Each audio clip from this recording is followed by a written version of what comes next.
bà hoa bờ có là vua cụ giờ chia con nho nó đỡ hậu đỏ sư có chín trái ló giờ hai tia có một liu à chỉ đây là Không mình lúa. đứa đảng thì đấy tìm cái sao được Đi vậy. sao được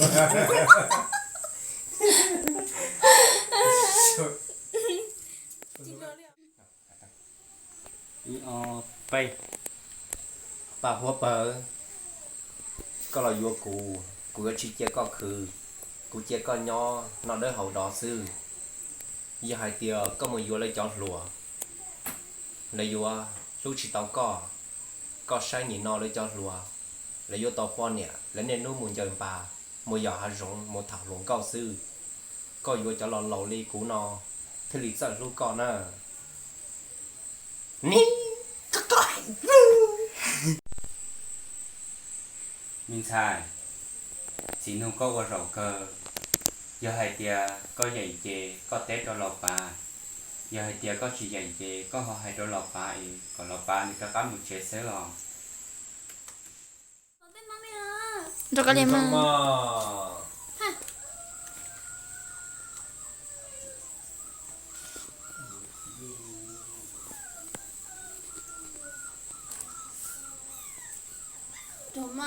Đi vậy. Hi dễ. Rồi đó. có một tập trung cái mà tập trung nó xin tôi cũng mới vua cũng mới rong lại vua kia hai kia mà vua cho lo Đi vậy.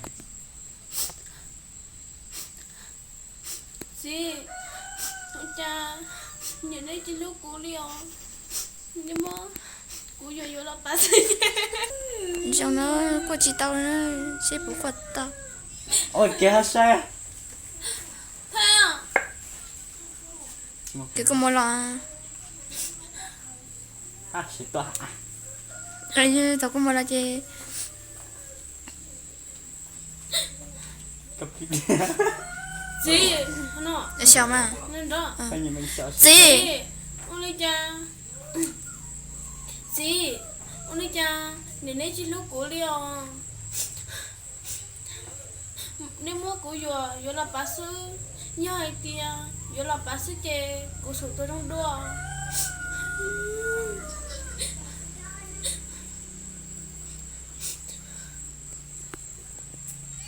Vậy. chị ông cha nhìn thấy chị lúc cũ đi nếu mua của vô là bác sư chè không may hay được sao sao đó tại mà em Nhẹ nhậu à.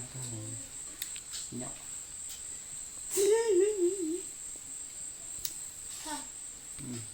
khóc luôn khóc đi Đi vậy. chị uli cha nhìn đấy chị lúc cũ đi nếu mua cũ vô là bác sĩ chè của số tôi trong đua